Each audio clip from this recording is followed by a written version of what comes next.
कहानी की शुरुआत होती है साल 2055 में, जहां विज्ञान ने इतनी तरक्की कर ली थी कि अब फौज में रोबोट्स को भर्ती किया जा रहा था। इनकी वजह से कई भयंकर युद्ध हुए और दिन ब दिन धरती तबाह होते जा रही थी। अब इंसानों की जान बचाने के लिए सरकार ने शहरों के ऊपर स्काईनेट्स नाम के कवच बना दिए थे ताकि प्रदूषित हवा शहर में ना आ सके। मगर एक दिन अंतरिक्ष से एक मीटियोराइट B16 इलाके में क्रैश हो गया, जिसमें से एक खतरनाक एलियन पौधा निकला जिसका नाम था पेंडोरा। ये खास तरह का पौधा है जो कि पानी मिलते ही बहुत ज्यादा तेजी से बढ़ता है। लेकिन इस पौधे की एक बढ़िया बात भी है, अगर इसे अंधाधुंध बढ़ने से रोक दिया जाए तो ये अपने आसपास की हवा को साफ भी बहुत अच्छे से करता है। इसके बाद हम फौज के कुछ टॉप ऑफिसर्स के बीच एक मीटिंग देखते हैं जिसमें कर्नल टैम ने बताया कि कुछ ही दिनों में 2 बरसाती तूफान आने वाले हैं और एक साथ इतनी सारी बारिश की वजह से इस पेंडोरा पौधे को रोकना नामुमकिन हो जाएगा। फिर टैम ने सबको डॉक्टर चैन से मिलवाया जिसने एक खास तरह की जीन बुलेट्स बनाई थी। इन बुलेट्स के अंदर एक खास तरह का वायरस था। अगर इन बुलेट्स को पेंडोरा पौधे के पिस्टल नाम के एक पार्ट में लगा दिया जाए तो उसका बढ़ना काफी हद तक रुक जाएगा और वो हवा को साफ करने का काम करता रहेगा। ये सुनकर जनरल शैनली को एहसास हुआ कि इस ऑपरेशन के बाद उनके स्काईनेट्स बेकार हो जाएंगे। खैर फिर कर्नल टैम ने उससे रोबोट्स की एक टुकड़ी मंगवाई जो पेंडोरा के पिस्टल एरिया में इन बुलेट्स को प्लांट कर सके। पेंडोरा का पिस्टल एरिया उसके दिमाग की तरह था। उसके अलावा किसी भी और जगह पर ये वायरस काम ही नहीं करेगा। अगर ये मिशन सफल नहीं हुआ तो उन्हें अपना प्लान B शुरू करना होगा, जिसके मुताबिक वो ऑर्का नाम के एक स्पेसक्राफ्ट से पेंडोरा पर एक मिसाइली हमला करेंगे। मगर इस हमले में कम से कम 1 लाख लोगों की मौत हो जाएगी। ये सुनकर कमांडर चंग ने कहा कि उन्हें लोगों की जान बचाने के लिए प्लान बनाना चाहिए, पर कर्नल टैम ने बताया कि कोई दूसरा रास्ता है ही नहीं, बस दुआ मांगो कि जीन बुलेट मिशन काम कर जाए। इसके बाद कमांडर चंग ने कर्नल टैम को टाइलर की एयरफोर्स यूनिट से मिलवाया और उन्हें समझाया कि उन्हें पेंडोरा पौधे के पिस्टल तक कैसे पहुंचना है। सबसे पहले वो बॉम्ब से पेंडोरा पर जहरीली गैस छोड़ेंगे। इसके बाद स्काई फिशेस नाम के एयरक्राफ्ट्स उसके आसपास घूमकर पिस्टल का पता लगाएंगे और उनके रोबोट्स जीन बुलेट्स से हमला करेंगे। मगर तब टाइलर ने कहा कि इस खतरनाक मिशन में उनकी यूनिट के फौजियों को काफी ज्यादा खतरा है, जिस पर कर्नल टैम ने उसे चुपचाप ऑर्डर्स मानने का हुक्म दिया। जल्द ही मिलिट्री यूनिट इस खतरनाक मिशन के लिए निकल पड़ी। तब टाइलर ने अपनी बेटी को याद करते हुए उसका लॉकेट अपनी शिप में टांग दिया जो कई साल पहले मारी गई थी। उधर B16 के रिहायशी इलाके में हम स्कंक नाम के एक आदमी को देखते हैं जो पहले एयरफोर्स सिपाही हुआ करता था। जब उसे आसमान में 3 स्काई फिशेज और एक ऑर्का स्पेसशिप दिखाई दी तो वो सोचने लगा कि आखिर ये कौन से मिशन पर निकले हैं। उधर स्काई फिश में लिंकन और कॉनर नाम के 2 फौजी थे और कॉनर की गर्लफ्रेंड लूसी कमांड सेंटर से उन्हें रास्ता बता रही थी। वहीं टाइलर की यूनिट जब पेंडोरा के इलाके में घुसी तो वहाँ हल्की बारिश हो रही थी। अब तीनों स्काई फिशेज ने पेंडोरा पौधे के आसपास अपनी जगह ली। इधर पेंडोरा तेजी से बारिश को सोखकर बढ़ता जा रहा था। उसी समय स्काई फिशेस ने कमांडर चंग के कहने पर पेंडोरा पौधे के ऊपर 6 बम धमाके कर दिए। अब वो धुएं को चीरते हुए तेजी से पेंडोरा में घुस गए। उधर कमांड सेंटर से लूसी ने सिपाहियों को पेंडोरा के पलटवार से सावधान रहने को कहा ताकि वो उससे बचकर आगे बढ़ सकें। लेकिन इस सब के दौरान एक स्काई फिश में आग लग गई और वो क्रैश हो गया। अब मिशन पर सिर्फ 2 स्काई फिश विमान बचे थे। अचानक पेंडोरा ने एक और स्काई फिश पर हमला करके पूरे क्रू को बेरहमी से मार डाला। अब सिर्फ एक ही स्काई फिश बचा था तो टाइलर ने कमांड सेंटर को अपनी खबर दी। अचानक पेंडोरा ने उस पर भी वार करके उसका फ्यूल टैंक पंचर कर दिया। इधर टाइलर का क्रू पेंडोरा पर लगातार गोलीबारी करके अपना बचाव कर रहा था। अब स्काई फिश तेजी से नीचे गिरकर क्रैश होने ही वाली थी कि तभी टाइलर ने ऐन वक्त पर प्लेन को घुमाकर पेंडोरा के पिस्टल की तरफ मोड़ दिया। आखिरकार टाइलर को वो जगह मिल गई थी जहां जीन बुलेट्स को फिट करना था। तब डॉक्टर चैन ने देखा कि पिस्टल एरिया अभी भी जमीन के नीचे था। उसी समय टैम ने रोबोटिक यूनिट को आगे बढ़ने का आदेश दिया, जिसके बाद ओकरा स्पेसशिप ने 2 मिलिट्री रोबोट्स को नीचे छोड़ दिया। वहीं दूसरी ओर हम देखते हैं कि मेजर जनरल शैनली इस मिशन पर निगरानी रखे हुए था और उसने अचानक ओकरा के सिस्टम को हैक करके ओकरा में जबरदस्त धमाका करवा दिया, जिससे उसके अंदर मौजूद सभी सिपाही मारे गए। अब ओकरा गिरकर सीधा एक बिल्डिंग में क्रैश हो गई, जिसके बाद अब पेंडोरा का सामना करने के लिए सिर्फ टाइलर की स्काई शिप बची थी। इसी वजह से टाइलर का कमांड सेंटर से संपर्क टूट गया, पर फिर भी उसने जैसे तैसे पेंडोरा के पिस्टल का पता लगा लिया था। मगर इससे पहले कि स्काई शिप का फ्यूल खत्म हो जाता, वो भी अचानक घूमते हुए क्रैश हो गई। आखिरकार उनका मिशन नाकामयाब हो गया। मगर फिर टाइलर को अपनी मरी हुई बेटी की झलक दिखाई दी, जिससे उसके अंदर दोबारा से जोश भर गया। उसने फटाफट अपने बचे हुए क्रू को जलती हुई स्काईफिश से बाहर निकाला। उधर कर्नल टैम को मिशन नाकामयाब होने की खबर मिली तो उसने प्लान बी को अंजाम देने का ऑर्डर दिया, लेकिन इस पर कमांडर चंग ने जवाब दिया कि अभी सिर्फ सिग्नल टूटा है, मिशन नहीं खत्म हुआ, उन्हें अपने बचे हुए सिपाहियों को ढूंढने जाना चाहिए। डॉक्टर चैन ने बताया कि आखिरी स्काईफिश पेंडोरा के पिस्टल के काफी करीब है, तो कमांडर ने कहा कि उन्हें खुद जाकर टाइलर और उसकी टीम को ढूंढना चाहिए ताकि प्लान बी को अंजाम देने की नौबत ही ना आए। आखिरकार कर्नल टैम ने उन्हें 3 घंटे की मोहलत दी, क्योंकि उसके बाद दूसरा तूफान आ जाएगा। उधर टाइलर और उसकी टीम एक खाली हॉस्पिटल में पहुंचे, क्योंकि लिंकन काफी ज्यादा जख्मी हालत में था। उन्हें बिल्डिंग में कुछ अजीबोगरीब आवाजें सुनाई दी, पर फिर भी उन्होंने लिंकन को एक कमरे में लेटा दिया। बाकी फौजियों ने ऑक्सीजन हेलमेट्स पहने हुए थे। अब टाइलर लिंकन के लिए दवाइयां ढूंढने गया और कॉनर उसका खून बहने से रोक रहा था। इधर कमांडर चंग अपने आर्मर ट्रक में B-16 इलाके में आ पहुंचा और उसने अपने पुराने साथी स्कंक को रेस्क्यू मिशन पर साथ चलने को कहा। चंग ने स्कंक को वही हथियार दिया जो वो फौज में इस्तेमाल किया करता था, और स्कंक उसका साथ देने को राजी भी हो गया। इसके बाद वो अपने गुमशुदा साथियों को ढूंढने के लिए सरहद पार कर गए। उधर हॉस्पिटल में टाइलर ने फार्मेसी वाले कमरे से एक इंजेक्शन ढूंढ निकाला, पर अचानक उसे कोई आवाज सुनाई थी। उसने पीछे मुड़कर देखा तो उसे एक गुड़िया दिखाई दी, जिससे उसे अपनी बेटी की याद आई। इधर कॉनर को भी वही आवाज सुनाई दी, तो वो लिंकन को छोड़कर आवाज के पीछे गया, मगर उसी पल अचानक कोई पीछे से लिंकन पर हमला करके उसे उठाकर ले गया। वहीं चंग टाइलर को ढूंढने निकला था तो उसे टाइलर का फोन आया, पर अचानक एक वहशी कीड़े ने टाइलर पर हमला कर दिया, लेकिन टाइलर ने उसे पकड़कर उसकी बंदूक छीन ली और फिर कुछ ही पलों में कीड़े का काम तमाम कर दिया।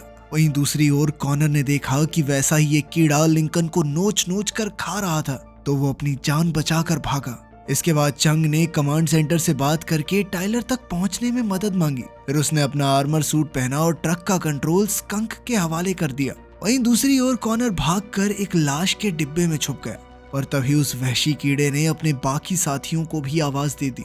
फिर हमने देखा कि एक कमरे में एक छोटी सी लड़की इस कीड़े से बचकर छुपी हुई थी। जैसे ये कीड़ा उस पर हमला करने आया तो ऐन वक्त पर टाइलर ने आकर उसे गोली मार दी और बच्ची की जान बचाई। फिर वो बच्ची को लेकर भागा, पर जल्द ही एक और कीड़ा उनके पीछे लग गया। इससे पहले कि कीड़ा उन पर हमला करता, चंग ने ऐन वक्त पर वहां पहुंचकर उसे मार डाला। फिर उसने कॉनर को लाश के डिब्बे में छुपा हुआ देखा तो उसने कॉनर को बहुत पीटा, क्योंकि वो लिंकन की जान नहीं बचा पाया था। उधर स्कंक और टाइलर मिले तो स्कंक को उनके बीच हुई लड़ाई याद आई, जब स्कंक ने टाइलर के ऑर्डर्स नहीं माने थे, जिस वजह से कई फौजियों की जान चली गई थी। खैर तभी अचानक उन कीड़ों ने एक साथ मिलकर सभी फौजियों और छोटी बच्ची पर हमला कर दिया। तब चंग ने स्कंक से बात करके उससे यहाँ से निकलने का रास्ता पूछा। इसी तरह वो कीड़ों का सामना करते हुए भाग रहे थे कि स्कंक ने बाहर से बिल्डिंग की दीवार तोड़ डाली ताकि उसके साथ ही बचकर भाग सकें। वहीं दूसरी ओर कमांड सेंटर में जनरल शैन ली ने टैम को तुरंत प्लान बी को अंजाम देने को कहा, लेकिन तभी कॉनर ने उससे संपर्क करते हुए कहा कि वो पिस्टल के काफी करीब है। ये सुनकर जनरल शैन ली काफी निराश दिखाई दे रहा था। खैर ये सुनने के बाद कर्नल टैम ने उससे कहा कि जीन बुलेट मिशन अभी पूरा नहीं हुआ है और हो सकता है कि उन्हें प्लान बी पर जाना ही ना पड़े। उधर लूसी को पता चला कि कॉनर जिंदा है तो उसने कॉनर से बिल्कुल सही सलामत वापस लौट आने को कहा। इसके बाद चंग ने अपने साथियों से कहा कि वो क्रैश हो चुकी ऑर्का शिप से जीन बुलेट्स निकालेंगे, लेकिन स्कंक और टाइलर एक दूसरे के साथ मिलकर काम करने को तैयार ही नहीं थे, क्योंकि उनकी 30 साल पुरानी दोस्ती टूट चुकी थी। पर फिर चंग ने बताया कि अगर प्लान बी को अंजाम दिया गया तो लाखों मासूम लोग अपनी जान से हाथ धो बैठेंगे, इसीलिए उन्हें किसी भी हालत में प्लान ए का मिशन ही पूरा करना होगा। इसके बाद कॉनर ने बताया कि जीन बुलेट बॉक्स प्लेन के मलबे में है, तो टाइलर ने अपना आर्मर सूट पहना और खुद ये जोखिम भरा काम करने को तैयार हो गया। इसके बाद वो प्लेन के मलबे तक पहुंचा और एक ड्रोन भेजकर उसे स्कैन किया। इधर लूसी ने कॉनर को बताया कि पहले मिशन के दौरान किसी ने सिग्नल से छेड़छाड़ की थी। इसका सच पता लगाने के लिए उसने कॉनर को मलबे से रोबोट का सर ढूंढ कर लाने को कहा। अब कॉनर ने कहा कि वो भी चंग के साथ ऑर्का शिप में जाएगा। इधर स्कंक भी जाने को तैयार था, पर तभी टाइलर ने आकर ट्रक की चाबी निकाल ली और स्कंक को वहीं रुकने को कहा। अब चंग, कॉनर और टाइलर तीनों जाने वाले थे, मगर उस छोटी बच्ची ने टाइलर को जाने से रोक लिया, इसीलिए सिर्फ कॉनर और चंग ही आगे बढ़े। उस बच्ची ने टाइलर को बताया कि जहरीली हवाओं की वजह से उसकी माँ को जानलेवा बीमारी हो गई थी और अब उसका इस दुनिया में कोई नहीं है। ये सुनकर टाइलर को अपनी बेटी की याद आ गई, क्योंकि वो भी इसी बीमारी से मरी थी। तब टाइलर ने उस बच्ची से वादा किया कि आज से वो उसका ख्याल रखेगा उधर ऑर्का के मलबे में ड्रोन ने बुलेट बॉक्स ढूंढ निकाला। तब चंग अपना आर्मर एक्टिवेट करके बिल्डिंग पर तेजी से चढ़ने लगा, पर जल्द ही उसकी ताकत खत्म हो गई और वो एक स्टील रॉड से लटक गया। अचानक उसका हाथ छूटा और वो नीचे गिर गया, मगर खुशकिस्मती से टाइलर ने उसे ऐन वक्त पर पकड़ लिया। अब वो बिल्डिंग कुछ ही पलों में धाराशायी होने वाली थी, इसीलिए वो तुरंत अपनी जान बचाकर वहां से भागे। पर तभी उन्हें एक वैन में बुलेट बॉक्स दिखाई दिया जिसमें सिर्फ एक जीन बुलेट बची थी। इसी दौरान कॉनर को मलबे में एक रोबोट का टूटा फूटा शरीर मिला और साथ ही उसे एक ग्रेनेड की पिन मिली, जिसका मतलब ये था कि इस रोबोट ने ही ओकरा शिप में बम धमाका किया था। इधर टाइलर चंग की मदद से एक पानी की पाइप से लटक कर बुलेट बॉक्स तक पहुंचने की कोशिश कर रहा था, लेकिन तभी अचानक कीड़े चंग पर हमला करने आ पहुंचे। उधर जैसे ही टाइलर ने जीन बुलेट उठाई तो वैन सीधा नीचे जा गिरी। अब टाइलर और चंग मिलकर उन कीड़ों का सामना कर रहे थे कि तभी कदम कदम पर उन पर मलबा गिरने लगा। उधर कॉनर ने शिप में मिले रोबोट का सर उसके धड़ से अलग किया। उसी समय ऊपर से एक गाड़ी कॉनर पर गिरकर उसका काम तमाम करने ही वाली थी कि ऐन वक्त पर टाइलर ने वहां आकर उसकी जान बचाई। अचानक गाड़ी से एक कीड़ा निकलकर उन पर हमला करने लगा, पर पीछे से स्कंक ने आकर उस कीड़े का सर धड़ से अलग कर दिया। इसके बाद उसने कई कीड़ों को इसी तरह अपने इलेक्ट्रिक हथियार से भस्म कर दिया। अब वो सभी जैसे तैसे इस बिल्डिंग से भागने की कोशिश कर रहे थे, क्योंकि ये बिल्डिंग किसी भी पल गिर सकती थी, पर उन सब के आर्मर सूट्स की बैटरी खत्म होने वाली थी। खैर फिर भी वो सभी किसी तरह समय रहते बचकर बाहर आ गए। फिर टाइलर ने स्कंक को ट्रक की चाबियां लौटा कर उसका शुक्रिया अदा किया। इसके बाद चंग ने कमांड सेंटर को खबर दी कि उन्हें जीन बुलेट मिल गई है, और उधर शैन ली ये सब सुन रहा था। इसके बाद कॉनर ने उस रोबोट के सर की जांच पड़ताल की तो पता चला कि किसी ने उसे हैक करके ऑर्का शिप में धमाका करवाया था। जब टाइलर को पता चला तो उसने गुस्से में कर्नल टैम पर इल्जाम लगाया, और फिर चंग ने कहा कि उसे जनरल शैन ली पर शक है। फिर कॉनर ने रोबोट के कमांड इनपुट की जांच की तो चुंग का शक सच निकला, क्योंकि ऑर्का में हुए धमाके के पीछे जनरल शैन ली का ही हाथ था। अब चंग ने सीधा शैन ली को फोन करके गुनाह कबूल करने को कहा, मगर शैन ली ने इससे साफ इनकार कर दिया और कहा कि वो उन्हें मारने के लिए अपने फौजी रोबोट्स भेज रहा है। इसके बाद शैन ली ने उनका सिग्नल हैक करके कंट्रोल सेंटर से उनका संपर्क तोड़ दिया। अब दूसरा तूफान आने में सिर्फ 30 मिनट बाकी थे। खैर चंग और उसकी टीम एक बार फिर से पेंडोरा में जीन बुलेट फिट करने के मिशन पर निकल पड़े, लेकिन पीछे से शैनली के रोबोट्स ने उनके ट्रक पर जबरदस्त हमला बोल दिया। टाइलर और चंग ने बॉम्ब्स फेंककर पलटवार किया और स्कंक ने ट्रक के हथियारों से रोबोट्स पर हमला कर दिया, लेकिन जल्द ही तीनों रोबोट्स उनके हमलों से बचते हुए ट्रक पर चढ़ गए। तो स्कंक ने अचानक ट्रक रोक दिया, जिससे एक रोबोट सामने जा गिरा, जिसके बाद स्कंक ने उस पर ट्रक ही चढ़ा दिया। फिर टाइलर ने अपने एक आधुनिक हथियार से उस रोबोट को कैद कर लिया। अब चंग ने ट्रक के ऊपर मौजूद एक रोबोट पर हमला किया और टाइलर ट्रक के अंदर वाले रोबोट से लड़ रहा था। अचानक उस रोबोट ने ट्रक में ग्रेनेड फेंका तो पैंजी ने सही वक्त पर ग्रेनेड उठाकर बाहर फेंक दिया। इधर टाइलर के आर्मर सूट की बैटरी खत्म होने वाली थी कि तभी उसने कुल्हाड़ी के वार से रोबोट को धूल चटा दी। उधर चंग ने छत पर मौजूद रोबोट को तोड़ फोड़ कर फेंक दिया। अब वो तेजी से आगे बढ़ रहे थे, पर तभी अचानक दूर से उन पर एक मिसाइल दाग दी गई। तो स्कंक ने अचानक से ट्रक घुमा दिया और वो मिसाइल सीधा पुल से जा टकराई। वहाँ जबरदस्त धमाका हो गया, जिससे पुल तो टूट गया, पर उनका ट्रक हवा में उड़ता हुआ उस पार जा पहुंचा। मगर जल्द ही पीछे से एक रोबोट दोबारा से उठ खड़ा हुआ और उनके ट्रक का पीछा करने लगा। अब चंग ने जीन बुलेट टाइलर के हवाले की और खुद उस रोबोट पर कूद पड़ा। उसने अपने हाथों से रोबोट की बंदूक का रुख बदला, जिससे रोबोट ने ट्रक छोड़ दिया। अब चंग भी रोबोट के साथ सीधा नीचे जा गिरा। उधर टाइलर और बाकी फौजी आगे बढ़े और बेचारा चंग वही अपना टूटा फूटा आर्मर पहने होश में आया। अब दूसरा तूफान आने में सिर्फ 15 मिनट बाकी थे, तो कर्नल टैम ने ऑर्का 2 शिप को तैयार करने को कहा, क्योंकि उन्हें किसी भी पल प्लान बी को अंजाम देना पड़ सकता था। उधर टाइलर और उसकी टीम अपनी मंजिल तक पहुंच गई थी। वहीं लूसी ने कमांड सेंटर में देखा कि टिमोरा नाम का एक रोबोट उनके सिग्नल से छेड़खानी कर रहा था। उसने जल्द ही ये खबर कर्नल टैम को दी। इधर टिमोरा तेजी से टाइलर और उसकी टीम पर हमला करने के लिए आगे बढ़ रहा था। तब टाइलर ने कॉर्नर को जमीन में मौजूद पिस्टल के छेद में बॉम्ब लगाने को कहा। तभी पैंजी ने रोते हुए टाइलर को गले लगा लिया। तो टाइलर ने वादा किया कि वो जरूर वापस आएगा, लेकिन तब तक उसने पैंजी को एक गाड़ी में छिपने को कहा। फिर टाइलर ने कॉर्नर को जीन बुलेट देकर मिशन की जिम्मेदारी सौंपी। अब कॉर्नर ने पिस्टल के ऊपर ही जमीन पर बॉम्ब लगा दिया। फिर स्कंक ने टाइलर से कहा कि उन्हें मिलकर इस रोबोट का खात्मा करना ही होगा, ताकि वो प्लान बी को शुरू होने से रोक सकें। जैसे ही तिमोरा रोबोट उनकी ओर बढ़ा तो टाइलर ने अपनी बंदूक से उस पर अंधाधुंध गोलीबारी शुरू कर दी, मगर तिमोरा के आधुनिक हथियारों के सामने उसकी बंदूक कहां तक चल पाती। अब टाइलर जैसे तैसे वहां से भागा और उधर स्कंक दूसरी ओर से रोबोट पर मिसाइल दागने को तैयार हो गया। इसी दौरान टाइलर ने पीछे से उसका इंटरसेप्टर तोड़ दिया, जिसके बाद उनका सिग्नल कमांड सेंटर से फिर से जुड़ गया। इसके बाद लूसी ने कर्नल टैम को शैनली के खिलाफ मिले सबूतों की फाइल थमा दी। कर्नल टैम ने सीधा जाकर शैनली से पूछताछ की और उससे इसी वक्त रोबोट्स को रोकने को कहा, पर शैनली ने तो उसे प्लान बी शुरू करने का हुक्म दे दिया। उधर टाइलर तिमोरा से बचते हुए भाग रहा था, पर अब उसके आर्मर सूट की बैटरी बिल्कुल खत्म होने वाली थी। उसी पल स्कंक ने पीछे से रोबोट पर मिसाइल दाग दी, जिससे वो जमीन पर धाराशायी हो गया। लेकिन जैसे ही कॉर्नर ने जमीन पर लगाए बॉम्ब्स में धमाका किया तो रोबोट एक बार फिर से मलबे से बाहर आने लगे। अब वो रोबोट कॉर्नर पर गोलियां बरसा रहा था, पर तभी टाइलर उसकी मदद के लिए आया। पैंजी भी कॉर्नर के पास आई तो कॉर्नर ने कहा कि वो बिल्कुल ठीक है।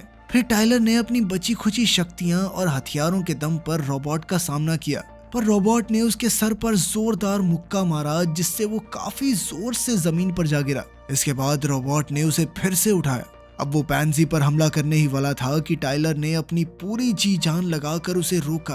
तभी स्कंक ने एक बार फिर से तिमोरा पर जोरदार वार किया और इस धमाके में उसके चीथड़े उड़ गए। मगर जल्द ही बारिश फिर से होने लगी और अब पेंडोरा तेजी से बढ़ने लगा था। इधर और का शिप पिस्टल के ऊपर आ पहुंची थी और वो जल्द ही प्लान बी का आगाज करने वाले थे। नीचे चंग जैसे तैसे टाइलर और पैंजी के पास पहुंच गया। फिर उसने कर्नल टैम से कहा कि वो खुद पिस्टल में जाएगा, तो कर्नल टैम ने एक बार के लिए प्लान बी को रोक लिया। अब चुंग हाथ में जीन बुलेट लेकर पेंडोरा के पिस्टल में घुस गया, लेकिन वहां तो सैकड़ों की तादाद में वहशी कीड़े मौजूद थे। उधर बाहरी दुनिया में पेंडोरा की टहनियां बहुत तेज रफ्तार से बढ़ते हुए शहर में तबाही मचा रही थी, जिस वजह से आम लोगों में अफरा तफरी मच गई। खैर जल्द ही चंग ने पिस्टल के अंदर जीन बुलेट एक्टिवेट कर दी, जिसके अंदर से उस खास वायरस ने बाहर आकर सभी कीड़ों को मार डाला और कुछ ही पलों में पेंडोरा का बढ़ना रुक गया। आखिरकार डॉक्टर चंग ने ऐलान किया कि उनका ऑपरेशन सफल रहा। ये सुनते ही पूरे कमांड सेंटर में खुशी की लहर दौड़ गई। लेकिन इसी बीच कर्नल टैम को जनरल शैनली के कमरे में गोली चलने की आवाज सुनाई दी। जब उसने कमरे में जाकर देखा तो शैनली मर चुका था। खैर इस घटना के एक हफ्ते बाद डॉक्टर चैन ने पेंडोरा के जीन्स को इस तरह बदल दिया कि अब वो धरती को नुकसान नहीं पहुंचाता, बल्कि अपने आसपास के वातावरण की सारी हवा को साफ कर देता था। इसी वजह से अब वहाँ इंसानों का रहना बिल्कुल पहले की तरह मुमकिन हो चुका था। उधर B-16 में टाइलर और स्कंक फिर से दोस्त बन गए और अब स्कंक वापस से फौज में शामिल हो गया था। आखिर में धरती पहले की तरह हरी भरी होने लगी और इसी उम्मीद की किरण के साथ इंसानों ने धरती को हमेशा महफूज रखने का जिम्मा उठाया।